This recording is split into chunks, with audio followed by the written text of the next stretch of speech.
Hello bachchon, let's read the question. So the question over here says correct the following statements. ठीक है, एक statement दिया है, उसे correct करके लिखना है. During the process of inhalation, the muscles of the ribs and diaphragms expand. ठीक है बच्चों, यहाँ पे स्टेटमेंट क्या दे रखी है? स्टेटमेंट में बोल रहे हैं कि जब हम इनहेल करते हैं तो मसल्स हमारे रिब्स की, जो रिब्स के बीच में मसल्स प्रेजेंट है और जो डायफ्राम है वो एक्सपैंड करते हैं. तो देखो यहाँ पे की कंसेप्ट क्या रहेगा आपका? इस स्टेटमेंट को अगर हम सही करना चाहे तो क्या लिख सकते हैं? अच्छा मुझे ये बताओ कि ये जो लंग्स हैं ये कौन सी कैविटी में प्रेजेंट होती हैं? बिल्कुल, ये जो लंग्स हैं ये प्रेजेंट होती हैं चेस्ट कैविटी या थोरैसिक कैविटी में. ओके, इस कंसेप्ट का भी हम यूज करेंगे. तो ड्यूरिंग इनहेलेशन, जब भी आप सांस लेते हो तो आपको क्या फील होता है कि आपकी चेस्ट जो है वो बाहर को आ रही है, और जो डायफ्राम है आप कुछ फील कर सकते हो कि नीचे की तरफ जा रहा है. If you inhale very hard तो आपको ये फील हो जाएगा. ठीक है, during the process of inhalation, during the process of inhalation the muscles of ribs contract and move outwards. ठीक है, छाती बाहर की तरफ आती है, मतलब जो रिब्स में मसल्स हैं वो क्या करती है? आउटवर्ड्स पुल करती हैं रिब्स को. Move outwards. And the diaphragm and the diaphragm moves downwards.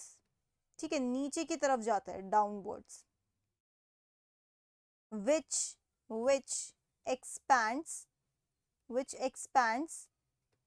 thoracic cavity.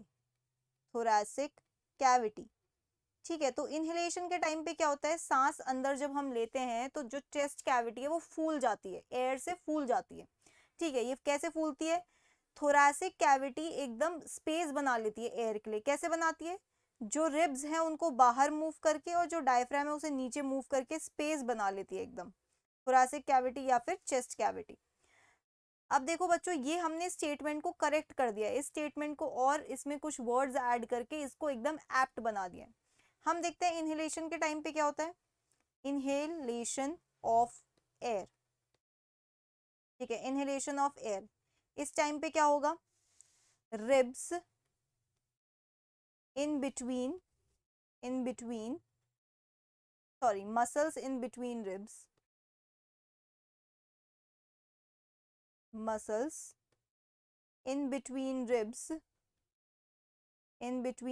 contract to move outwards. Also diaphragm contracts to move downwards. This makes space. ठीक है, it expands